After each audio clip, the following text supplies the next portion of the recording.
Hello, and welcome back to another week of the DP World Tour Picks and Bets. Skylar Hoke is still here. We dropped the duo. We're back with Tom Jacobs. Tom, how was your birthday, my friend? Yeah, really good, thank you. Yeah, I think they say something like another year older, another year wiser, and I'm not sure yet whether I'm wiser. We'll find out by the end of this podcast, hopefully, whether I'm any wiser. But no, really good, thank you. Enjoyed the break. Thank you to Brian and Ryan for jumping in and making last week what it was. Enjoyed the show. It was nice to see. It was well supported as well. Really nice view count on there and comments and everything flying in as well. So nice to see that we didn't skip a beat for my absence. Yes, and it was the magical Kenya Open. Come on, Tom. It's like the best that gets, magical, right? That's the name's there, and magical performance in the end by one person. Yeah, well, I mean, I don't know who was better, Jorge Campillo or Bradley Todd getting 1, 2, 3 for another time in the past year on that. Congrats to all the Campillo Brad backers. might have won more money than Campillo. I mean, he could have. I mean, but yeah, you were right though. I mean, he was excellent. I can never get Campillo right. The weeks when I want to bet him is when he's already kind of peaked, and it's like, okay, because I like to see a little form lead in, and those that kind of trust the corollaries or different signs pointing and try to be early on Campillo often are the ones that get those pop-up wins because it seems he comes through with them once a year or every other year. So really good for Campillo. It was great to see Kawamura back on a leaderboard like that. We unfortunately, I think this is 4 picks in the last 2 weeks that have lost out by a stroke on some type of place or victory, sadly. But we're in a fun swing of golf now. I enjoy. I mean, last week was a lot of fun, and then we get to play in South Africa this week, and we get to have kind of the sanctioned events with Sunshine Tour. And these, to me, this is what the end of the year was last year, right? And this is kind of what we get to go into again. So we have South Africa this week and the following week too, before we have a little break in the schedule. But what are your thoughts here as we do a little mini South Africa swing? Yeah, I mean, it's pretty exciting because this is not a new golf course, but a new golf course to us on the DP World Tour. So they have played on the Challenge Tour and the Sunshine Tour in the past, as recently as November, actually, with George Coetzee won the South African PGA Championship. And it's basically marked as a true links golf course is how they mark it. And there's not many of those in South Africa, but there is a couple to kind of look at. But St. Francis Golf Links, designed by Jack Nicklaus. Steve Rawlings, who does the Betfair previews, he posted a little video of Jack Nicklaus back in, I guess, 2006, 2007, saying that this was the best golf course he's ever seen. And when someone sort of said, you said it was the best golf course you've designed, he said, no, I didn't. I said, it's the best golf course I've ever seen, which is even better. Now, whether that's a little bit kind of, over the top, considering he's designed a golf course and part of it, obviously, but it's pretty exciting still to hear. The only thing is, I don't know that we've got television coverage this week. I think we're actually out of television coverage.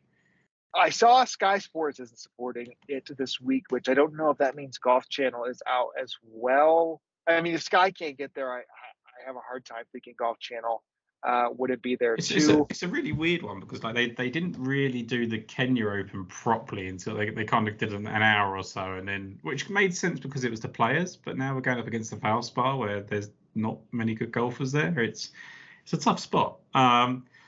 Strategic alliances and all that. But, it's hopefully we get to see some sort of highlights and track because this golf course is meant to be, stunning. And I think when you look at the people that contend here this week, hopefully it's based on the people that have played Wet Endings golf before. And, yeah, I think there's a couple of courses you can look at in South Africa, but not too many that I've kind of focused on. Yeah, no, I think with the I guess you say Strategic Alliance PGA Tour versus DP World Tour, we do have this being a co-sanctioned event with the Sunshine Tour. I think there's 79 total national spots that are given in the field. I think there's that was one trouble I had because I love getting these fields in this area because I think this is what got us so excited to the end of the year because you get guys from the lower tours that have a chance to elevate their game. I mean, like we talked about the week prior with Kitayama, how exciting that was, winning for him. Last week, we got to see it with Minwoo Lee. I mean, that was unbelievable. Sunday obviously didn't go his way, but, really, really cool. In some similar fashion, we get to have that same type of thing with this week. So I'm hoping that we can get some of these Sunshine Tour guys into the mix here. And one of them specifically is a bet that I'll talk about later that did that same thing just a year ago when we look at it, and now has completely changed kind of his career golf path. But let's go to the top of the leaderboard or odds board. We have starting at 22 to 1. So we're getting longer and longer with these guys. I woke up Saturday morning and I was like, man, Bob McIntyre might do this. He's making a run at it. Is this going to be one of those favorites that win? It's a little bit different than Scotty Scheffler just ripping off wins and John Rahm, right? We've got Rosner 22, Jordan Smith 25, a little 1-2 punch up there. But we're starting our card early, Tom. 28 to 1. Golfer, I think it must be 3 weeks in a row. We bet him a lot. I was proud of myself for holding off, and once he showed that glimpse of form, man, he's in. I cannot stop betting Jaden Trey Scaper, man. Tell us why you and I think a lot of the industry will be back on Scaper this week. Yeah, I don't think there's any reason to go off of him, right? Like you sort of saw that one performance from him that highlighted he was in good form. He's continued that on ever since. He's now been 17th, 13th, and 7th his last 3 starts. I think the 7th last week is actually probably as bad as he could have done as well. In the end, I think he actually had a really good chance to get closer to Campillo and even win yesterday, which is a good sign, and maybe a bit of a negative in the sense that he didn't get it done. But it's all experience, right? He's still a pretty young golfer. Being in that mix is important, and he now returns to this golf course at St Francis Golf Links, where he's finished 5th, 6th, and 10th in 3 starts. Which, bearing in mind he's a young golfer, playing that for the first 3 times in his career, I think that's incredibly impressive. You go into the fact as well that he was 6th in ball striking last week, which was built by being 6th in driving accuracy and 3rd in greens and regulation. And I have literally no negatives to say about Scaper other than the fact that we're waiting for it to happen for the first time, and you're being asked to take a price on that happening. But like you said at the start, it's hard to quit him and really hard to overlook him in his current form. Yeah, 100%. There's books here, 28s with the each way still available, as we speak late on Monday. It's just, you don't want to lose this one, right? I think 28's probably teetering. If it was like 25s or even 22s, we might have taken a little bit. Look, 28 still gives you a spot with an each way with places to not worry just on the outright. I think you're right in saying 7th was disappointing last week, right? 2nd at the halfway point, shoot 69-69. Was awful Saturday morning, rallied on the back 9, just got nothing going on Sunday. Was really frustrating. He didn't place for us 2 weeks ago. If you remember, he quadruple bogeyed the 17th hole and finished 11th. So, just very close to being back-to-back top 5, back-to-back places. And with the familiarity to the course, I absolutely agree with you. I think he's going to be a popular selection for that manner that hopefully we can, have an industry W with that. I think also just on an experience level, having one of these golf courses, one that you've played 3 times already, which is probably a rare occurrence for someone of his age, and one that's fairly generous off the tee, maybe just takes a little bit of pressure off in those kind of final rounds. I know obviously he was brilliant off the tee in terms of actually last week in 3rd, but just not having those horrible visuals crowding you in somewhere like Kenya, where it's really hard to kind of hit fairways and stuff, may just be a benefit as well. Yeah, absolutely. I think that course played tighter than I expected last week. So totally agree. I'm sticking up here. It's not often you're going to find me with 2 selections, 40 to 1 or lower, Tom. But I wrestled with this one a lot.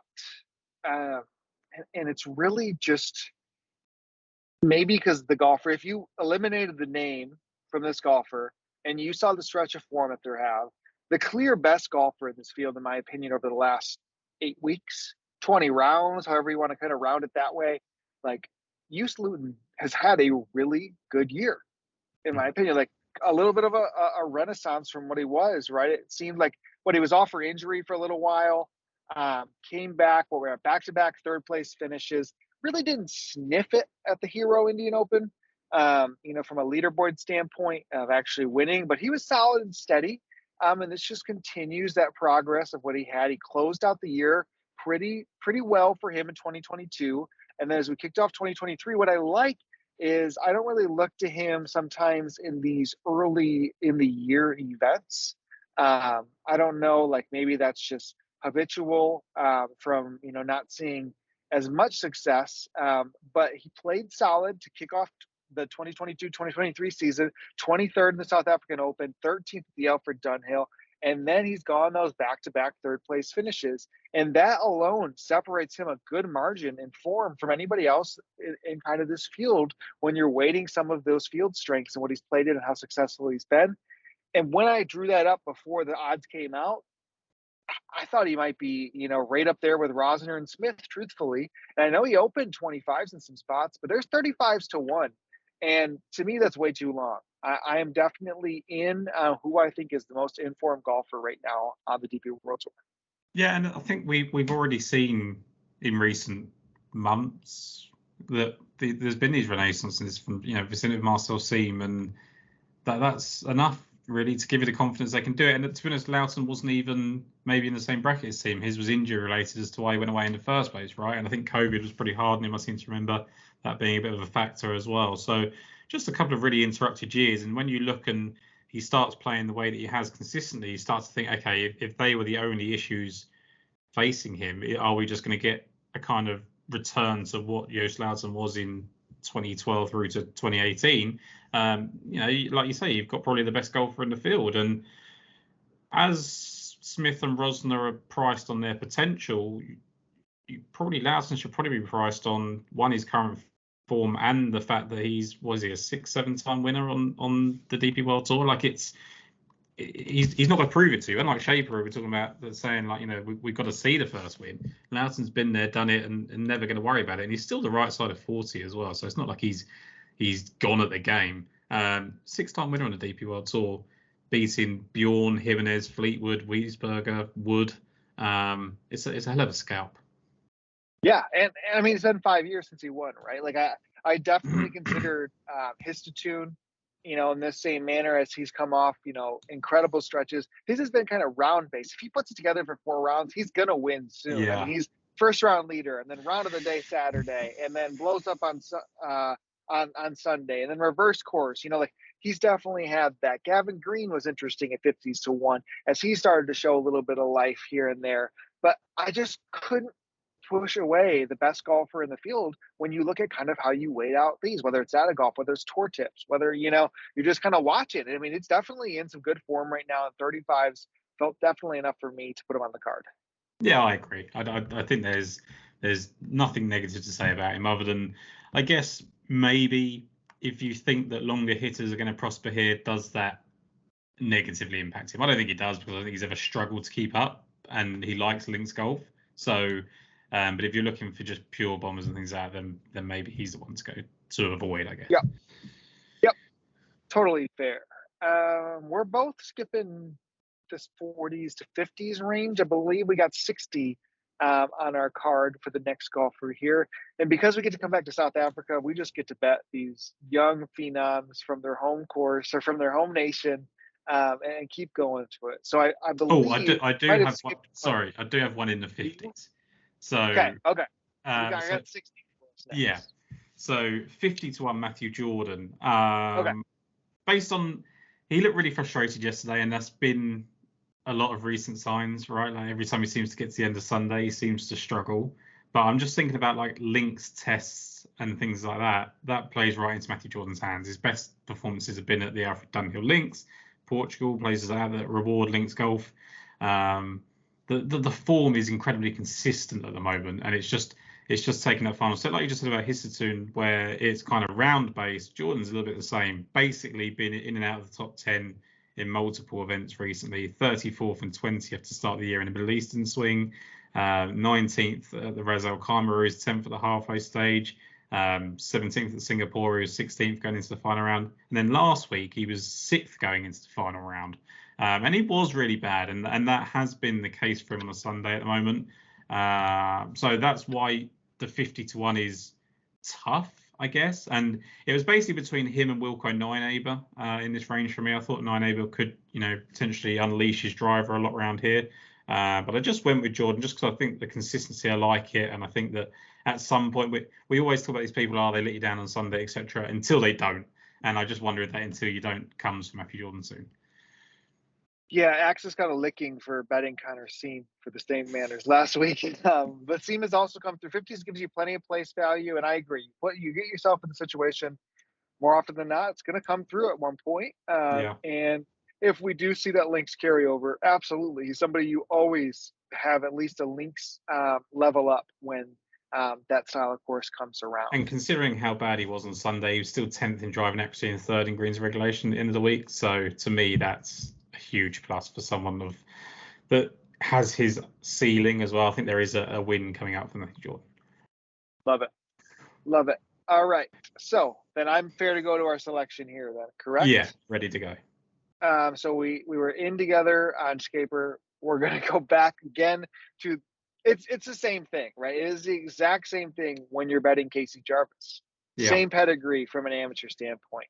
Young phenom, cutting his teeth, Big Easy Tour, Challenge Tour, pops up to the European Tour, contends a little bit, goes back to his home tours and plays really, really well.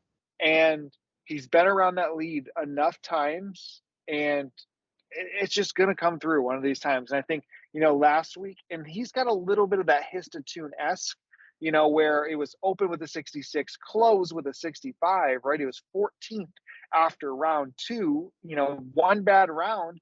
I mean, I can't say that. Instead of shooting a 74, you shoot a 64 and you win the tournament, right? That's 10 golf shots. I get it.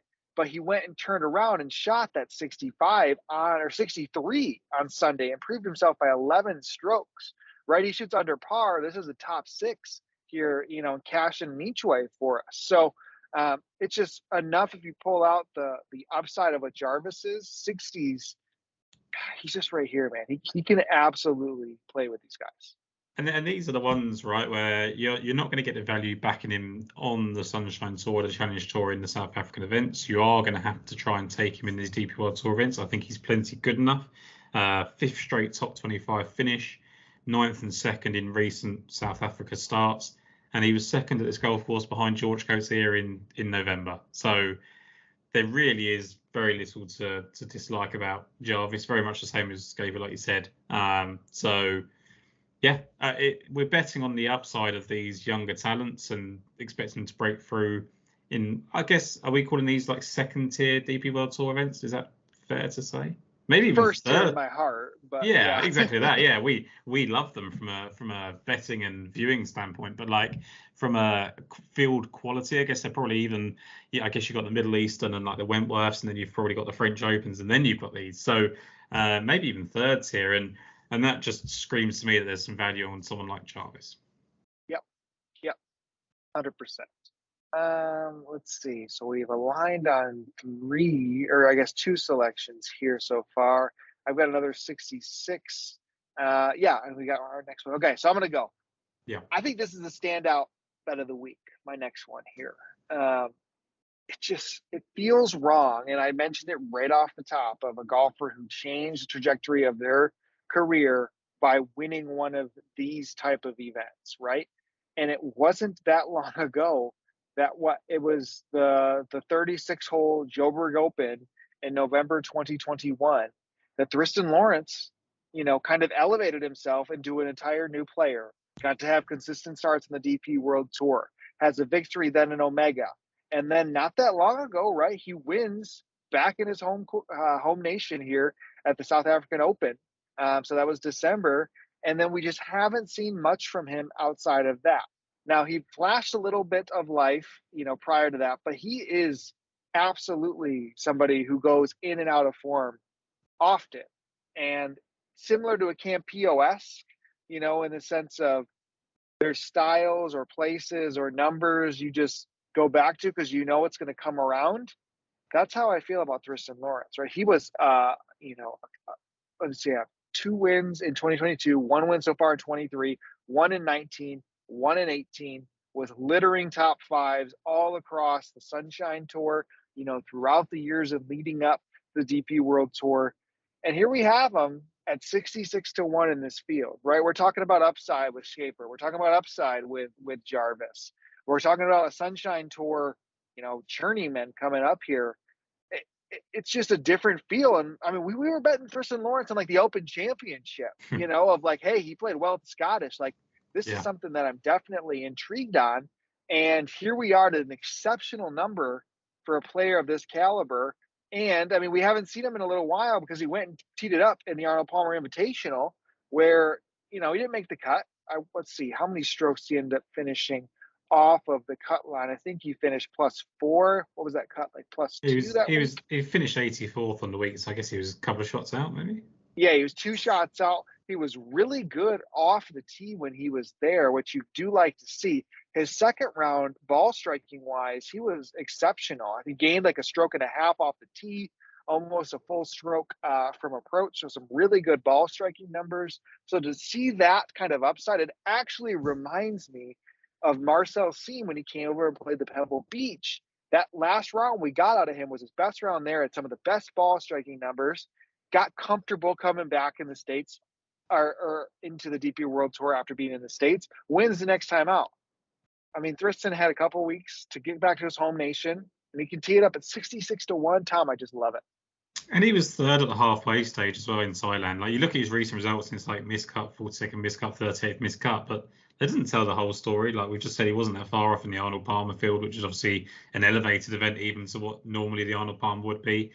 Third, going into the weekend in Thailand, which you don't necessarily consider probably great for him, considering he's generally built his stuff. The thing I like about Thriston Lawrence, and I feel exactly the same way about Thriston Lawrence as you feel about Campillo, I just can't get him right, so I tend not to bother trying. This feels though there's nothing pointing to it, right? It's just a number. Exactly that. Like I can't say why, other than he is an outlier in terms of the odds board. And what I do like is that the fact that he beat Matt Wallace at Kranjsrud, like I think it's massive when these South African golfers win outside of South Africa. And I know that sounds really basic, but we see a lot of these, like George Cozier made a whole career out of just winning the DP World Tour events in South Africa, right? And there's absolutely nothing wrong with that, but you want to see them winning on different levels as well. And George Cozier obviously he's won Portugal and Mauritius and things like that, but you want them to go to the next level, and Thriston Lawrence has already done that. So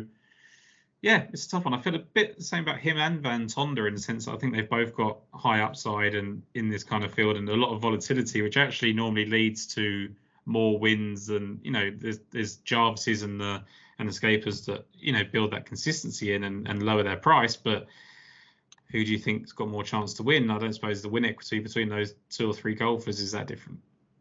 Yeah, 100%. All right, I'll let you lead us in, excuse me, to we're aligned on 3, Tom. Yeah. 3 of them this week. This is fun. Tell us why. Another golfer here. Yeah, JJ Senecal, who is, as you've already alluded to, the journeyman golfer that you mentioned, right? And he is the one that we don't expect to win these DP World Tour events and do just bully the South African tour, but that's fine. He's a winner on this golf course way back in 2013. He recently won the SDC Open on the Sunshine Tour, so he's got the recent form as well. 14th, 6th, and 3rd either side of that win. So you're talking about a person that's 14th, 6th, 1st, and 3rd in his last 4 events. It's unbelievable form. It's probably the best form of his career. He has been higher ranked in the world than this, but I can't imagine his form has ever been better than this. He's now coming to course, like I said, he's already won at. He's finished 7th at. He's finished 16th at. He was 30th here in November when George Cozier won, as I mentioned, but he opened with a 68th, 3rd after the first day, and he wasn't in as good a form as he's in right now. So I think just the combination of the current form and the fact that he knows he can win at this golf course, he generally plays well at this golf course almost every time. He has actually had 3 missed cuts, but when he's made the cut, he's right there at the weekend. So I think Senecal is probably the best of that kind of. If we're considering Jarvis and Scaper as Challenge Tour, basically DP World Tour players, then I would say Senecal of the Sunshine Tour run is probably the best of the bunch. Yeah, you hit the nail on the head there. And I think, when you aggregate form versus some of the other DP World Tour guys, his Sunshine status and way he has played, has definitely been enough to be top 15 in this field, pretty much. Yeah. When you're kind of weighting it that way, which is great to see, because it's always hard to compare in that sense. And it's not that as you mentioned, like much of a level up in some ways. I think we can talk about a few different Sunshine Tour guys. I only have one more selection. It's really deep down the board. Did anybody else kind of catch your eye that's getting a start this week, or probably even next week? We'll have some to kind of look that we might be able to round into a little bit of form and bet on next week. So Jaco Prinsloo played last week after finishing second and third. He finished 73rd at the Kenya Open, which wasn't great, but he's got a 16th and an 11th here, so he might be someone that could be worth looking at. Peter Moorman always seems to come up in these sort of things. Are we considering Oki Stridham as Sunshine, or has he now made himself as DP World Tour? Well, he's won two of them, right? Yeah. Yeah. So I don't even know what odds is Stridham this week. He is. Let's just have a check here. I'll check. You can get 100 to 1 on him in the States. Isn't that crazy? That's pretty big, right? Should we be? I mean, he's won like 2 out of his last 6 starts. It's strange. Let me double check that, right? 1. Yeah. He's won the Alfred Dunhill, 4, 5, 6. And the won Singapore Classic. 2 out of his last 7 starts. And he's beaten Ategi and Vanamaki, who are at the top of the board this week. Aki Stridham, and he's Tom. We got to add him. We have to. It just doesn't make sense. Like, it's no different than Thriston in that way, except Thriston's definitely a lot higher caliber. But why is the 2-time winner out of 7? He's also finished second on this golf course before. Just want to check the same. Yeah, he's got 18th, 19th, and second place finishes here. Obviously, in a lot lower grade. A second was last year, though, right? Yeah. Yeah, it's in the St. Francis Links, which is obviously a probably small event, but does it matter in the form that he's in? And he's the 7th highest ranked OWGR player, which isn't a surprise there. But yeah, I mean, are we doing a live ad here between the both of us? We've never done that before, where we're just like, sometimes I try to convince somebody. Yeah, you try to it's different. Like one of us has picked one and we add each other's, but both of us just all of a sudden having a realization that we've probably left one out is yeah, new. I love it. I'm in. I'm adding Aki with you. Let's do this, especially because my next golfer is way down the board. So I don't often like to go above 6 unless I have a deep shot, and you betcha I got a deep shot.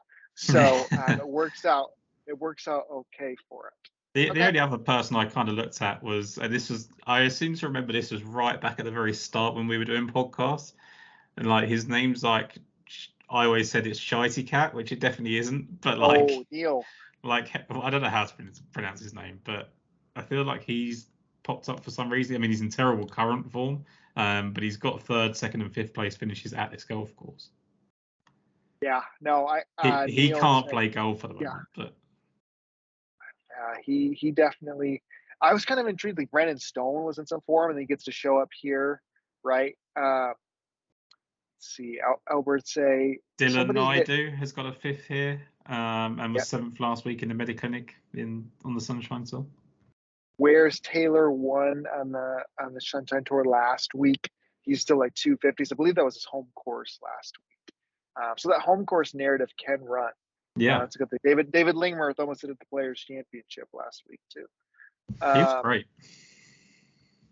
Okay, I think then we can go into an advertisement in the sense of advertising for ourselves. If you're an audio listener, right? If you're an audio listener, you can find us at Daily Fantasy Sports Picks and Bets, the Mix, available on all your different podcast platforms.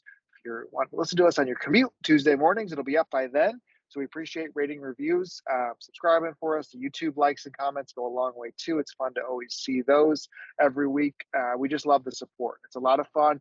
And I'm going to pull up this tweet, Tom, from Sunday, which was really cool. Are you saying that someone was nice to us on Sunday on the week that I didn't actually turn up? Yes, exactly. It was Uncle Big Nick, who always tweets at us quite a bit, at LSU Nick 413. He finished 1st and 5th in the Flop Shot, which is the big draft, which is the big DraftKings DP World Tour DFS contest that they offer. $2,000 there for 1st place, so congrats to him. So he always listens. So appreciate your support always for that. And congrats on the big.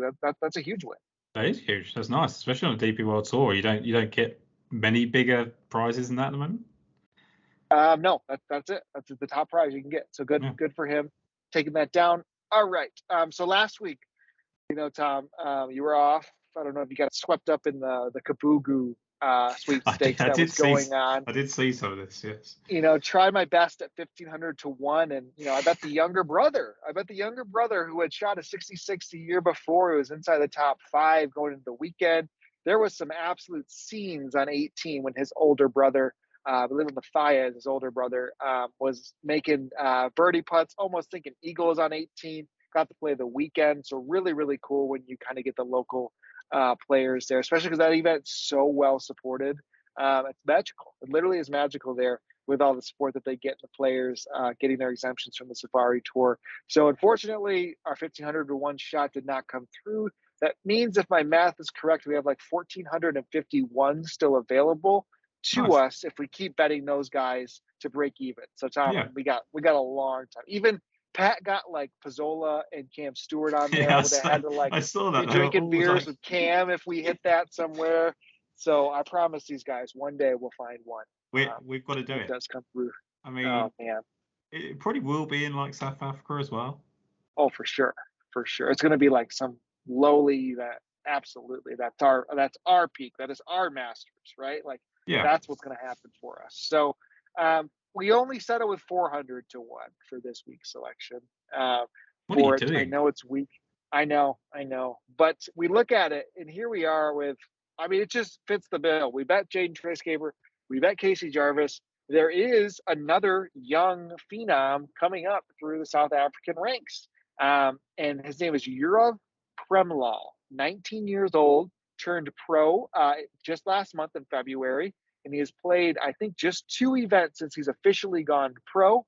I guess if you include all the February, he's played 5 events total since the start of February. He has played 3 Challenge Tour events, 44th, 9th, and miscut. He did get an invite into the International Series where he made the cut. And then last week in the co-sanctioned South African Tour event there, he finished 5th. So, you kind of look at some of that pedigree, and then you go into his amateur ranks where since 2018, he has had at least 2 victories every single year in the amateur ranks. So 2 in 18, 4 in 19, 3 in 20, 2 in 21, 2 in 22.